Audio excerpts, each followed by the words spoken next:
Praise the Lord. இன்றைய தியானம் சங்கீதம் 19 7 முதல் 14 வரை. கர்த்தருடைய வேதம் குறைவற்றதும் ஆத்துமாவை உயிர்ப்பிக்கிறதுமாய் இருக்கிறது. கர்த்தருடைய சாட்சி சத்தியமும் பேதையை ஞானியாக்குகிறதுமாய் இருக்கிறது.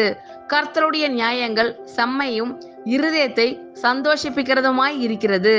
கர்த்தருடைய கற்பனை தூய்மையும் கண்களை தெளிவிக்கிறதுமாய் இருக்கிறது. கர்த்தருக்கு பயப்படுகிற பயம் சுத்தமும் என்றைக்கும் நிலைக்கிறதுமாய் இருக்கிறது. கர்த்தருடைய நியாயங்கள் உண்மையும் அவைகள் அனைத்தும் நீதியுமாய் இருக்கிறது.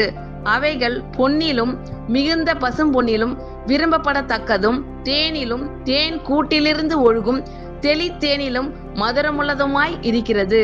அன்றியும் அவைகளால் உமது அடியேன் எச்சரிக்கப்படுகிறேன். அவைகளை கை கொள்ளுகிறதினால் மிகுந்த பலன் உண்டு. தன் பிழைகளை உணர்கிறவன் யார்? மறைவான குற்றங்களுக்கு என்னை நீங்களாக்கும். துணிகரமான பாவங்களுக்கு உமது அடியேனை விலக்கி காரும். அவைகள் என்னை ஆண்டு கொள்ள ஒட்டாதிரும். அப்பொழுது நான் உத்தமனாகி பெரும் பாதகத்துக்கு நீங்களாயிருப்பேன்.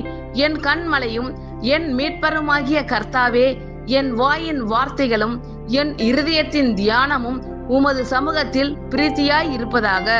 ஆமேன். கர்த்தர் உங்கள் அனைவரையும் ஆசீர்வதிப்பாராக. God bless you all.